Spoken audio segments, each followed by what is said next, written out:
दोस्तों, जरा सोचिए, आपकी अपनी पत्नी, जिसके साथ आपने जिंदगी बिताने के सपने देखे थे, वो आपकी मौत की खौफनाक साजिश रच रही हो।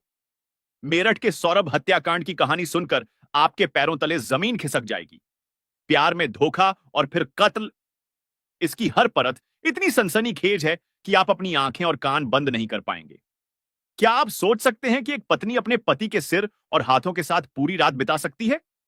3 मार्च की उस काली रात सौरभ के साथ क्या क्या हुआ, कैसे एक फुल प्रूफ प्लान बनाया गया और कौन था वो दूसरा शख्स जिसने इस हैवानियत में मुस्कान का साथ दिया?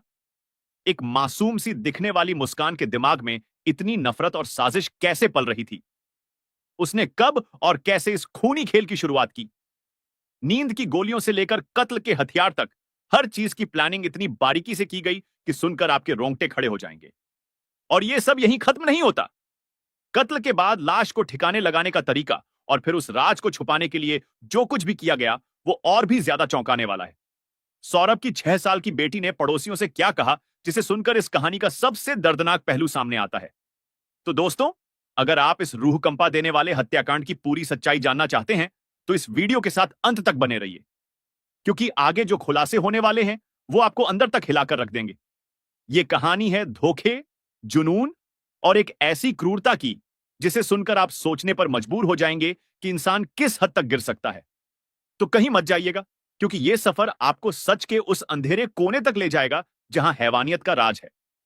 तो साथियों, वीडियो में आगे बढ़ने से पहले वीडियो को लाइक करके चैनल को सब्सक्राइब कर लें और कमेंट बॉक्स में सौरभ राजपूत के साथ जो हुआ, ऐसा और किसी भाई के साथ ना हो, इसके लिए कमेंट बॉक्स में जस्टिस फॉर सौरभ राजपूत अवश्य लिखें और इस वीडियो को ज्यादा से ज्यादा शेयर करें, जिससे हमारे भाई सौरभ राजपूत को जल्द से जल्द न्याय मिले। दोस्तों, मेरठ में जो सौरभ कांड हुआ, उसमें अब तक कई चौंकाने वाले खुलासे हुए हैं। मुस्कान ने अपने पति के साथ जो किया, वो सुनकर तो आपकी भी सिट्टी पिट्टी गुम हो जाएगी। प्यार, धोखा और मर्डर की इस कहानी में मुस्कान की प्लानिंग इतनी खतरनाक थी कि क्या बताएं। उसको साहिल का साथ मिला और फिर दोनों ने मिलकर सौरभ को ठिकाने लगा दिया। हद तो तब हो गई जब मुस्कान सौरभ के सिर और हाथ के साथ पूरी रात बिताती रही। 3 मार्च की रात सौरभ के साथ क्या क्या हुआ, इसकी पूरी कहानी सुनकर आप हैरान रह जाएंगे। अपनी उल्टी सीधी मोहब्बत के रास्ते में जो कांटा बन रहा था, उस सौरभ को हटाने के लिए मुस्कान ने पिछले साल नवंबर से ही पूरी तैयारी कर ली थी। मुस्कान और साहिल का कहना था कि अगर सौरभ हट जाए तो दोनों आराम से जिंदगी बिताएंगे। सौरभ के मर्डर को अंजाम देने के लिए मुस्कान ने नवंबर से ही जुगाड़ शुरू कर दिया था। उसने अपने कुछ दोस्तों से पूछा था कि पूजा का सामान कहां दबाते हैं। साथ ही कुछ और दोस्तों से यह भी पूछा कि अगर कोई जानवर मर जाए तो उसे कहां गाड़ते हैं। सौरभ तो लंदन में बेकरी में काम करता था। उसे अपना पासपोर्ट भी रिन्यू कराना था और 28 फरवरी को बेटी का बर्थडे भी था। वो 24 फरवरी को मेरठ आया था। मुस्कान ने इसी को मौका समझा और सौरभ को निपटाने की प्लानिंग फिर से शुरू कर दी। सबसे पहले उसने गूगल पर सर्च किया कि नींद की सबसे जबरदस्त गोली कौन सी होती है। फिर सौरभ को ठिकाने लगाने के लिए उसी की मदद ली। मुस्कान ने सौरभ से कहा कि उसे घबराहट हो रही है। फिर वो उसे डॉक्टर के पास ले गई और डॉक्टर से झूठ बोलकर पर्ची लिखवा ली। कमाल की बात तो यह है कि पर्ची पर नींद की गोलियां भी खुद ही लिख दी। इतना सब करने के बाद मुस्कान अपने लवर साहिल के साथ खैरनगर गई और वहां एक मेडिकल स्टोर से नींद की गोलियां खरीदी। घर आकर मुस्कान ने मर्डर का हथियार खरीदने का प्लान बनाया। इसमें उसने साहिल को भी शामिल किया। मुस्कान और साहिल शारदा रोड पहुंचे और एक किचन की दुकान से 800 रुपए के 2 चाकू खरीदे।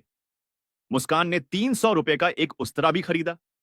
शारदा रोड की ही एक दुकान से पॉलीथिन के बैग खरीदे गए और एक दुकान से 10 किलो ब्लीचिंग पाउडर भी खरीदा गया। मुस्कान को उस मौके का इंतजार था जब वो घर में अकेली हो। 25 फरवरी की रात मुस्कान ने सौरभ को मारने की पहली कोशिश की। उसने शराब में नींद की गोलियां मिला दी, लेकिन सौरभ ने तबीयत खराब होने का बहाना करके शराब नहीं पी और बच गया। 3 मार्च 2025 को सौरभ अपनी मम्मी के हाथ के बने लौकी के कोफ्ते लेकर घर पहुंचा और मुस्कान को गर्म करने के लिए दे दिए। इसी का फायदा उठाकर मुस्कान ने जब कोफ्ते गर्म किए तो उसमें नशीली गोलियां मिला दी। डिनर के टाइम सौरभ ने वो खाना खाया और बेहोश हो गया। इसके बाद मुस्कान ने साहिल को फोन करके घर बुला लिया। जब साहिल मुस्कान के घर पहुंचा तो सौरभ बेहोश पड़ा था। वो किचन में गया और वहां से वही 2 चाकू उठाए जो मुस्कान ने खरीदे थे। साहिल ने मुस्कान से कहा कि अब सौरभ को तुम्हें ही खत्म करना होगा। उसका जो भी करना है तुम ही करोगी, मैं नहीं। ये एक अच्छा काम है और एक नई जिंदगी की शुरुआत है। ये काम तुम्हारे ही हाथों से होना चाहिए। साहिल के इतना कहते ही मुस्कान तैयार हो गई। फिर साहिल ने मुस्कान को बताया कि चाकू कैसे पकड़ना है और कैसे सौरभ के शरीर पर वार करना है। करीब 20 मिनट तक पूरी तैयारी के बाद दोनों बेडरूम में पहुंचे, जहां सौरभ नशे की हालत में सोया हुआ था। बेड के पास बैठकर साहिल और मुस्कान ने नशे की हालत में आते ही मुस्कान ने चाकू से वार करना शुरू कर दिया। पहला वार उसने सौरभ के दिल के पास किया। मुस्कान के चाकू वाले हाथ पर साहिल ने अपना हाथ रखा। फिर दोनों ने मिलकर ताबड़तोड़ वार करने शुरू कर दिए। बेहोश होने की वजह से सौरभ चीख भी नहीं पाया। जब दोनों को लगा कि सौरभ मर चुका है, तो मुस्कान ने सौरभ के पैर और साहिल ने उसके हाथ पकड़े और उसे उठाकर बाथरूम में ले गए। साहिल ने सौरभ की बॉडी को 4 टुकड़ों में काट दिया, फिर उन टुकड़ों को पॉलीथिन बैग में पैक कर दिया। उन्होंने मिलकर बेडरूम और बाथरूम की सफाई की। रात के 3 बजे के आसपास साहिल ने धड़ और पैर वाला बैग बेड के बॉक्स के अंदर छिपा दिया। फिर सिर और हाथ के टुकड़ों वाला बैग लेकर मुस्कान के साथ अपने घर चला गया, जो सौरभ के घर से सिर्फ 800 मीटर दूर था। 4 मार्च की सुबह 7 बजे साहिल ने मुस्कान से एक ड्रम सीमेंट और रेत लाने के लिए कहा। मुस्कान मेरठ के बाजार से यह सारा सामान लेकर अपने घर पहुंची। साहिल उसके साथ था। इस दौरान सौरभ के कटे हुए टुकड़े ड्रम में डाले गए और फिर उसमें सीमेंट का घोल डाल दिया गया। ऐसा इसलिए किया गया ताकि ड्रम के ऊपर सीमेंट की परत लगाने से अंदर छुपाए गए शव की बदबू बाहर ना आए। यह पूरी प्लानिंग मुस्कान और साहिल ने मिलकर की थी। सौरभ के शव को ठिकाने लगाने के बाद मुस्कान और साहिल हिमाचल प्रदेश के लिए निकल गए। मुस्कान ने अपनी बेटी को पहले ही अपनी मां के पास पहुंचा दिया था। शिमला में दोनों ने होटल और कैब पर 54,000 रुपए खर्च किए। 13 दिनों तक दोनों एक ही होटल में रहे और मंदिर में जाकर एक दूसरे को वरमाला भी पहनाई। मुस्कान अपने साथ सौरभ का फोन भी ले गई थी। इस दौरान वो कॉल रिसीव नहीं करती थी, लेकिन व्हाट्सएप पर मैसेज का जवाब जरूर देती थी। एक मैसेज में उसने लिखा, मैं पार्टी में हूं, यहां बहुत शोर है, बात नहीं हो पाएगी।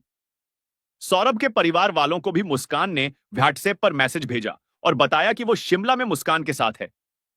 इस दौरान सौरभ की बहन चिक्की ने उसे कई बार मैसेज किए। 6 मार्च को सौरभ की बहन चिक्की ने पूछा, भैया आप कहां हैं और घर कब आएंगे? सौरभ के मोबाइल पर मुस्कान ने जवाब दिया, मैं बाहर हूं, होली के बाद आऊंगा। 8 मार्च को चकी ने फिर मैसेज किया कि वो अपनी बेटी को अपने साथ क्यों नहीं ले गया। उधर से जवाब आया, वहां का तापमान -10 डिग्री सेल्सियस है, यहां आती तो बीमार हो जाती। 13 मार्च को चिक्की के मोबाइल पर होलिका दहन का शुभकामना संदेश मिला। 15 मार्च को चिक्की ने पूछा कि सौरभ कब लौटेगा। जवाब मिला कि उसने एक पार्टी की योजना बनाई है, पता नहीं वो कब तक लौट पाएगा। 16 मार्च को बहन का नाम ने सौरभ से बात करने के लिए व्हाट्सएप कॉल की, लेकिन कोई जवाब नहीं मिला। 17 मार्च को फिर चिक्की ने कॉल की, लेकिन कोई जवाब नहीं आया। 17 मार्च को ही सौरभ के परिवार वालों को शक हो गया और उन्होंने पुलिस में शिकायत दर्ज कराई। उधर 17 मार्च को ही मुस्कान और साहिल मेरठ लौट आए। अगले दिन मुस्कान अपनी मां के घर पहुंच गई। मुस्कान की मां ने पूछा कि सौरभ कहां है, तो मुस्कान ने बताया कि सौरभ को उसके घर वालों ने मार दिया। लेकिन मुस्कान की मां को अपनी बेटी पर शक हुआ। उन्होंने सख्ती से पूछताछ की तो मुस्कान ने सारा सच उगल दिया। इसके बाद मुस्कान ने इसकी जानकारी अपने पिता को दी। पिता ने यह जानकारी ब्रह्मपुरी थाने की पुलिस को दी। 18 मार्च को पुलिस ने मुस्कान और साहिल को गिरफ्तार कर लिया और उनकी निशानदेही पर ड्रम से शव के टुकड़े बरामद कर लिए। 19 मार्च को पुलिस ने मुस्कान और साहिल को मुख्य न्यायिक मैजिस्ट्रेट की अदालत में पेश किया। पेशी के दौरान वकीलों की भीड़ ने उन्हें घेर लिया और साहिल के कपड़े तक पकड़ ली। पुलिस ने मुश्किल से दोनों को बचाकर कोर्ट से बाहर निकाला। अदालत ने दोनों आरोपियों को 14 दिन की न्यायिक हिरासत में भेज दिया। यह मामला भारतीय दंड संहिता आईपीसी की धारा 302 हत्या के तहत दर्ज किया गया है। हालांकि 2023 में भारत में आपराधिक कानूनों में बड़े बदलाव किए गए हैं और अब भारतीय न्याय संहिता बीएनएस लागू हो गई है। नए कानून के तहत हत्या के मामलों में बीएनएस की धारा 103 लागू होती है, जिसमें आजीवन कारावास या मृत्युदंड का प्रावधान है। अब धारा 103 के तहत मुस्कान और उसके प्रेमी साहिल को फांसी की सजा भी हो सकती है। इस मामले की क्रूरता को देखते हुए इसे रेयरेस्ट ऑफ रेयर श्रेणी में रखा जा सकता है। मुस्कान ने पहले से नशीली दवाएं, चाकू और ड्रम खरीदने की प्लानिंग की थी। सौरभ को बेहोश करने के बाद चाकू से गोद कर उसकी हत्या की गई और शव को 15 टुकड़ों में काटकर सीमेंट में छिपाया गया। मेरठ के चर्चित सौरभ हत्याकांड में गिरफ्तार मुस्कान रस्तोगी और साहिल शुक्ला चौधरी चरण सिंह जिला कारागार में बंद हैं। दोनों को 19 मार्च से जेल में रखा गया है और उन्हें महिला व पुरुष बैरकों में अलग अलग रखा गया है। मुस्कान ने जेल अधीक्षक को एक पत्र लिखकर साहिल के साथ एक ही बैरक में रहने की इच्छा जताई। इस बारे में जब अधिवक्ता रेखा जैन के नेतृत्व में 4 वकीलों की टीम ने दोनों से मुलाकात की तो ये बात सामने आई। वकीलों से बातचीत के दौरान मुस्कान और साहिल ने जल्द से जल्द जमानत दिलाने की भी मांग की ताकि वो जेल से बाहर आ सकें। इस केस में मुस्कान और साहिल के परिवार वालों ने उनकी पैरवी करने से इनकार कर दिया है। यहां तक कि मुस्कान के परिवार वालों ने उससे मिलने से भी मना कर दिया। वहीं मुस्कान ने अब तक अपनी 6 साल की बेटी पीहू के बारे में भी कोई बात नहीं की है, जिससे उसकी संवेदनहीनता साफ झलकती है।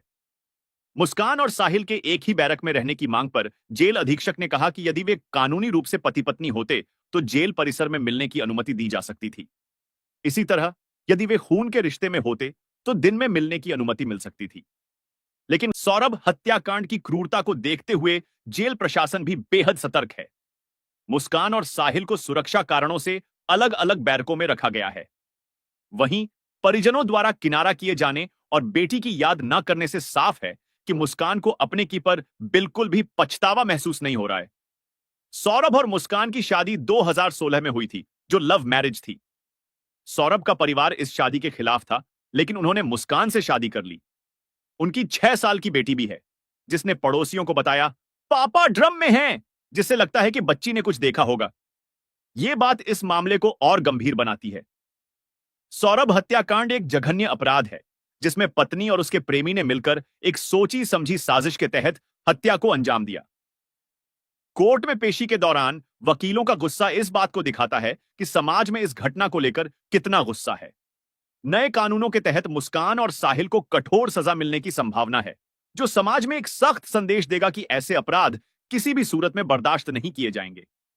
दोस्तों, अगर वीडियो पसंद आई हो तो वीडियो को लाइक करके चैनल को सब्सक्राइब कर लें। धन्यवाद।